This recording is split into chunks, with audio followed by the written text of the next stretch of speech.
কেন এই 208 জনকে বাদ দেওয়া হয়েছে তার একটা সুনির্দিষ্ট কারণ দর্শানো দরকার ছিল মন্ত্রণালয়। এটা মন চাইলো বাদ দিয়ে দিলাম। কেউ যদি সুনির্দিষ্টভাবে কোনো ক্রিমিনাল অফেন্সে জড়িত থাকে, ফৌজদারি অপরাধে জড়িত থাকে, কিংবা কোনো দেশ বিরোধী সমাজ বিরোধী কর্মকাণ্ডে জড়িত থাকে, বিশ্ববিদ্যালয়ে ডিপার্টমেন্টের শৃঙ্খলা পরিপন্থী কাজে জড়িত থাকে, সেটা অবশ্যই যদি গোয়েন্দা প্রতিবেদনে উঠে আসে সেটা সহই প্রকাশ করা উচিত ছিল যে এই শিক্ষার্থীর এই অপরাধের কারণে আমরা সরকারি চাকরিতে নিতে পারছি না। কিন্তু আমরা দেখলাম তার সুনির্দিষ্ট কোনো কারণ না দিয়ে এই এতগুলো শিক্ষার্থীকে তাদের এতদিনের পড়াশোনা, তাদের পরিবার এবং সামাজিক যে অবস্থান এই বিসিএস এ নিয়োগ পাওয়া এবং পড়াশোনার ফলে তৈরি হয়েছে তাদের পরিবারের মর্যাদা, সেটা তাদেরকে বাদ দিয়ে তাদেরকে একটা অনিশ্চিত ভবিষ্যতের দিকে ঠেলে দেওয়া হয়েছে এবং তাদের একটা মানসিক যন্ত্রণার মধ্যে ঠেলে দেওয়া হয়েছে।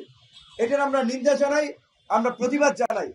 আপনারা জানেন যে আমি মন্ত্রণালয়ে এটা নিয়ে কিন্তু জনপ্রশাসন সচিব সহ ওনাদের যে কয়েকজন এডিশনাল সেক্রেটারি ওনারা একটা কমিটি করেছিল, আমি একদিন গিয়েছিলাম, তখন আমাকেও তিনি আশ্বস্ত করেছিলেন যে কয়েকদিনের মধ্যেই একেবারে যারা নিষিদ্ধ সংগঠনের সাথে যুক্ত নন কিংবা বিশ্ববিদ্যালয় থেকে বহিষ্কৃত নন এমন ব্যক্তিরা তারা নিয়োগ পাবেন। তো আমরা এটাই চেয়েছিলাম এবং আমরা ব্যক্তিগতভাবে এটাও মনে করি 18+ একজন ম্যাচিউর শিক্ষার্থী তরুণরা তার পরিবারের বা পারিবারিক রাজনীতির কারণে সে কখনো চাকরির অধিকার থেকে বঞ্চিত হতে পারে না। এটা কিন্তু ইউনিভার্সাল হিউম্যান ডিক্লারেশন বা বাংলাদেশেরও প্রচলিত আইনের আমরা যদি বলি মানবাধিকারের লঙ্ঘন। যদি কারো বাবার পরিচয়ে তাকে চাকরি থেকে সুযোগ বঞ্চিত করা হয়, কারো ভাইয়ের পরিচয়, আমরা এটা চাই না। আমরা পরিষ্কারভাবে বলছি যে এই গণ অভ্যুত্থান পরবর্তী বাংলাদেশে আমরা একটা রিফর্ম এবং রিকনসিলিয়েশনের মধ্যে দিয়ে আমরা একটা সামাজিক চুক্তি জাতীয় ঐক্যমতের ভিত্তিতে আগামী নতুন বাংলাদেশ বিনির্মাণ করতে চাই।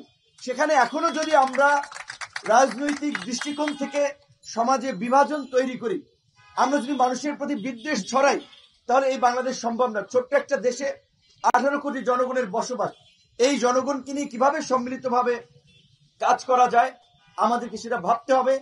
এবং ব্যক্তিগতভাবে আমি আসলে আশ্চর্যান্বিত হচ্ছি, আপনারা আমাকে ডেকেছেন, আমার অফিসে গিয়েছেন, আরো অনেকে ফোনে যোগাযোগ করেছে। ভাই দেখেন, এখন তো এই সরকারে অন্তত আমাদের ইয়ং জেনারেশনের প্রতিনিধি আছে, ছাত্র প্রতিনিধি আছে। আমাদের প্রত্যাশা ছিল এই সমস্ত জায়গায় কিছু হলেই তারা বিদ্যুৎ গতিতে ছুটে আসবে, কারণ তারা এখনো অনেকে গ্রাজুয়েশন শেষ করেছে, পোস্ট গ্রাজুয়েশনও শেষ হয় নাই। এখানে আপনারা যারা আছেন আপনাদের অনেক জুনিয়র, যদিও রাষ্ট্রীয় পরিচালনায় প্রোটোকলে অনেক একটা গুরুত্বপূর্ণ জায়গা আছে, তো তারা শিক্ষার্থীদের আন্দোলনের সেন্টিমেন্টকে পুঁজি করে উপদেষ্টা হয়েছেন। তারা যদি শিক্ষার্থীদের সুযোগ সুবিধা অসুবিধায় তাদের কাছে না আসতে পারেন, তারা কি ধরনের শিক্ষার্থী আমি তো এটা ভেবে পাচ্ছি না। কিছুদিন আগে আপনারা দেখেছেন পিএসসির সংস্কার আন্দোলন হয়েছে, এটা তো আজকের আন্দোলন। আমরা ছাত্র জীবন থেকে আমরাও বলে আসছি যে পিএসসির এই যে নিয়োগের যে কতগুলো জটিলতা, একটা নিয়োগ প্রক্রিয়ায় 2 থেকে 3 বছর লেগে যায়, অথচ চাইলে 1 বছরের মধ্যেই কিন্তু একটা নিয়োগ সম্পন্ন করা যায়। বিশ্ববিদ্যালয়ের বেশিরভাগ তরুণরা নিম্ন মধ্যবিত্ত পরিবারের সন্তান, একটা চাকরির পরীক্ষা দিতে হয় 1000 টাকা আবেদন ফি, 1500 টাকা আবেদন ফি, 750 টাকা আবেদন ফি। এই আবেদন ফির জন্যই বাবা মার নতুন করে জায়গা জমি বেচতে হয়। তো আমরা বলেছিলাম যে এটা আন্তর্জাতিক নিয়ম যে চাকরিদাতা বা নিয়োগকারী প্রতিষ্ঠানগুলোর উচিত যে এই চাকরি প্রার্থীদের খরচটা বিয়ার করা। উন্নত বিশ্বে যেখানে বেকারদেরকে ভাতা দেওয়া হয় কিংবা সপ্তাহে একটা অল্প সময়ে কাজ করে তাদের একটা ভাতা দেওয়া হয়, সেখানে আমাদের দেশে যারা চাকরিতে ঢুকে নাই, যাকে ভালো পোশাক কিনতে পারে না, নিম্ন মধ্যবিত্ত পরিবারের অনেক সন্তান চাকরির পরীক্ষার ফি দিতে দিতেই তাদের অবস্থা করুন। এই ব্যবস্থাগুলোর আমরা সেই 2018 সালের কোটা সংস্কার আন্দোলনের থেকেই যখন শিক্ষার্থীদের সাথে সম্পৃক্ততা, তারা যখন এগুলো নিয়ে কথা বলে আমরা এটার দাবি জানিয়ে এসেছি। সরকারি চাকরিতে এখন প্রায় 4,73,000 পদ শূন্য।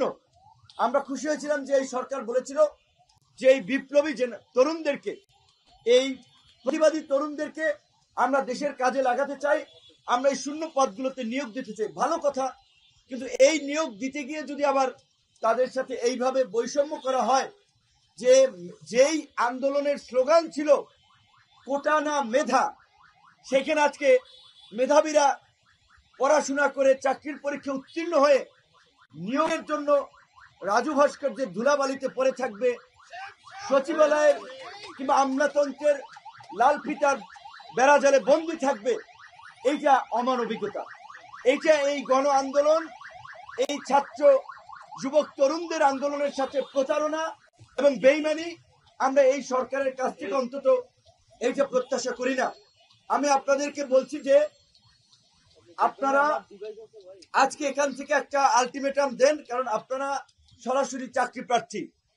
সেটা যদি বাস্তবায়ন না হয়, আপনাদের এইখানে যারা এসেছে, আপনাদের সাথে যারা একাত্মতা পোষণ করেছে, তাদের সহ প্রয়োজনে আমরা মন্ত্রণালয় ঘেরাও আপনারা করবেন, আমরা আপনাদের সাথে থাকবো।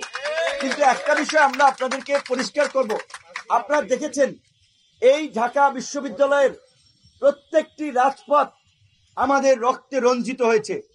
আমরা কোনো টেন্ডারবাজি, দখলবাজি করতে সেই রক্তে ঝরাই নাই, কারো মাথায় বাড়ি দেই নাই, কোনো হল দখল করতে যাই নাই। শুধুমাত্র শিক্ষার্থীদের অধিকার এবং সমাজ এবং রাষ্ট্রের প্রয়োজনে ন্যায়সঙ্গত কিছু কথা বলতে গিয়ে এই রাজু ভাস্কর্যে, এই টিএসসিতে, এই লাইব্রেরির সামনে আপনাদের মনে আছে 2018 সালের 30 জুন ফুটবলের মতো তারা কিন্তু মেরেছিল, কিন্তু তারপরে আমরা কিন্তু হাল ছাড়ি নাই। আপনাদের দাবি দেওয়া নিয়ে আমরা কথা বলেছি। আমাদের পরিষ্কার কথা, যে এই ছাত্রলীগের দুর্বৃত্তরা আমাদের উপরে এইভাবে পৈশাচিক হামলা করেছে, নারী শিক্ষার্থীদেরকে লাঞ্ছিত করেছে, হলকে ক্যান্টনমেন্ট বানিয়ে শিক্ষার্থীদের একটা দাস বানিয়ে রেখেছিল। প্রোগ্রাম করলে সিট, প্রোগ্রাম না করলে হলে থাকা যায় না। সেই ছাত্রলীগ সংশ্লিষ্ট কেউ, তাদের বিষয়ে কিন্তু আমাদের সমর্থন নাই, তাদের বিষয়ে আমাদের কোনো সহানুভূতি নাই। তারা যে অত্যাচার নির্যাতন করেছে, এখনো শরীরের প্রত্যেকটি অঙ্গ প্রত্যঙ্গে আঘাতের চিহ্ন রয়েছে। 2018 সালের লাইব্রেরির সামনে হামলা সহ 22 সালে আপনারা দেখেছেন এই ডাকসু ভবনে হামলা, 2023 সালের 4 আগস্ট এখানে হামলা, চাবির রিং দিয়ে আমার চোখে আঘাত করেছিল, কানের মধ্যে আঘাত করেছিল। আমরা সেগুলো মামলা করি নাই, মামলা প্রসেসিং। ছাত্রলীগের সরাসরি পদধারী যারা আছেন তারা ব্যতীত আমাদের অন্যদের চাকরিতে আমরা পুনর্বহালের জন্য, বিসিএস এর সুযোগ দান করার জন্য সরকারের কাছে আমরা আবেদন জানাই এবং তাদের চাকরি ফিরে পেতে তাদের সমস্ত কর্মসূচি এবং আন্দোলনের সাথে আমরা থাকব।